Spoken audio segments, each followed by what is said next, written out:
एक भी बिहारी को गुजरात में रहने नहीं दिया गया था। पप्पू यादव ना गए होते और अंबरनेर पर उतारू ना होते तो कोई बिहारी नहीं बचता। तब आप कहां?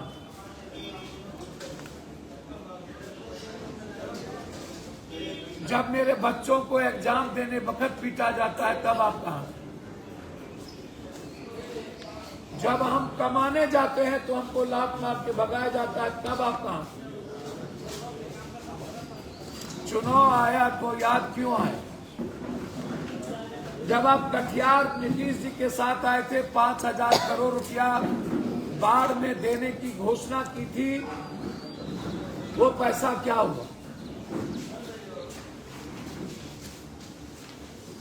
जब आप आए हाई डैम की बात किए थे 15 साल पहले, 11 साल पहले 13 में, 11 सालों से हाई डैम पर काम नहीं हुआ, तब आप कहां थे? 11 सालों में बाढ़ पर काम नहीं हुआ, तब आप कहां थे? और मेरा सीधा सवाल प्रधानमंत्री जी आपसे,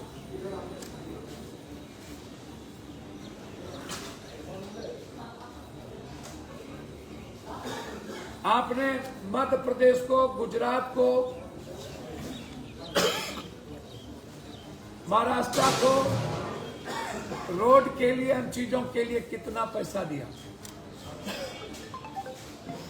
और बिहार में उसका 10% नहीं दिया। जो मेरा अधिकार है, जितना हम टैक्स करते हैं उसकी जीएसटी भी आप हमको नहीं लौटाते। जीएसटी का पैसा बाकी है आप पर। चुनाव के समय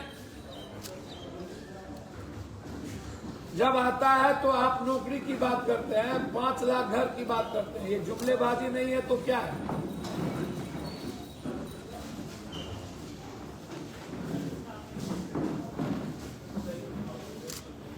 बिहार को अब राजनीतिक अखाड़ा नहीं समझिए। बिहार आपसे विशेष राज्य का दर्जा चाहता है। बिहार आपसे विशेष पैकेज चाहता है। बिहार आपसे बंद पड़ी फैक्ट्रियां चाहता है। बिहार आपसे मंडी सिस्टम चाहता है। बिहार आपसे बाढ़ से मुक्ति चाहता है। बिहार आपसे मक्का और मखान पर आधारित फैक्ट्री चाहता है। फूड प्रोसेसिंग चाहता है। दूध पर आधारित फैक्ट्री चाहता है। आप जब आते हैं, आप यदि मधुबनी 24 को जा रहे हैं तो क्या मधुबनी की तीनों चीनी मिल चालू होगा प्रधानमंत्री जी? क्या मधुपुर की दूध फैक्ट्री चालू होगा? गुजरात और मधुपुर की फैक्ट्री साथ खुली थी। वह फूड प्रोसेसिंग दुनिया में आपको कहां पहुंचा दिया? और मधुबनी की मधुपुर की फैक्ट्री बंद हो गई।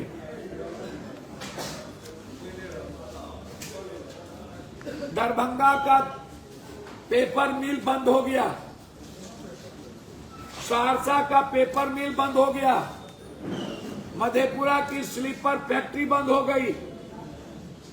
बनमनखी का चीनी मिल बंद हो गया।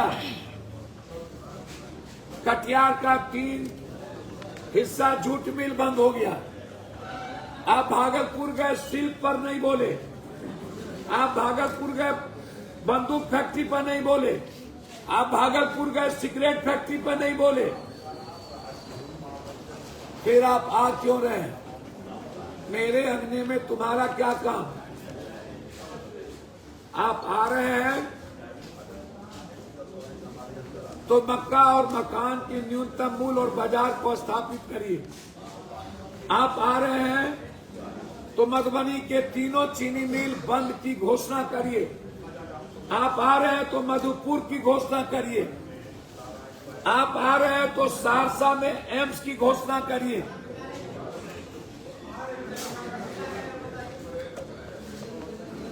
और आप आ रहे हैं तो सीमांचल, कोसी, मिथिलांचल को अलग से पैकेज की घोषणा करेंगे,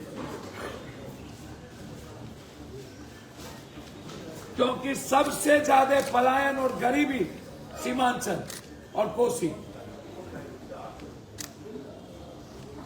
सबसे ज्यादा टीबी, कैंसर, दमा, ब्रेन ट्यूमर, हार्ट, आर्सेनिक पानी कोसी, सीमांचल, सबसे ज्यादा बेरोजगारी कोसी, सीमांचल, सबसे ज्यादा किसान की बुरी स्थिति कोसी, सीमांचल।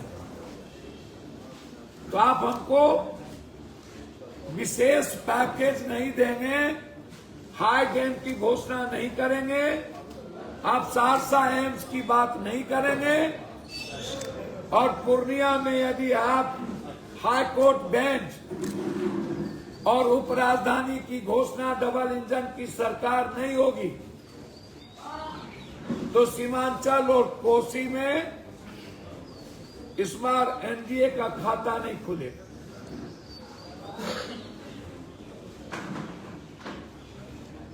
इसीलिए हिंदू मुसलमान करने के लिए आ रहे हैं, ये जान लीजिए, ये अमन पसंद मिथिला, मृदुभाषी प्रेम का रास्ता है। मिथिला और मैथिली कभी भी नफरत को कबूल नहीं करता।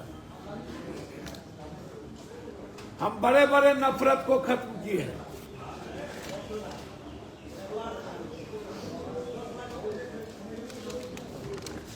आपसे मेरा आग्रह है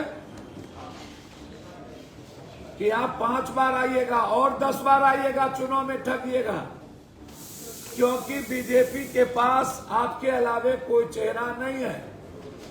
40 मुख्यमंत्री के दावेदार हैं। नीतीश कुमार को खत्म करने की वैसे ही आपने तैयारी कर ली, और 90% नीतीश के नेता को आपने बीजेपी में विलय पिछले दरवाजे से करा चुके हैं। और जिस दिन वोटिंग 5 बजे होगा, उस दिन 90% बीजेपी का नेता आज भीम रैली कर रहे हैं। वो भीम रैली में फोटो लगा है ललन सिंह, विजय चौधरी, संजय झा, एक भी दलित का फोटो नहीं। अशोक चौधरी जी कितने बड़े दलित है वो तो मैं नहीं जानता, मैं अपने भाई के बारे में कुछ नहीं कहूंगा।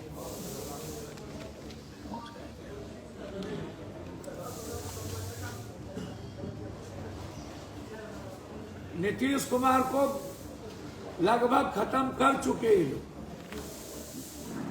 इसलिए नरेंद्र मोदी जी हमेशा आके बोलते हैं लाडला मुख्यमंत्री, मेरा लाडला, लेकिन यह नहीं कहते हैं कि मुख्यमंत्री नीतीश कुमार ही बनेंगे।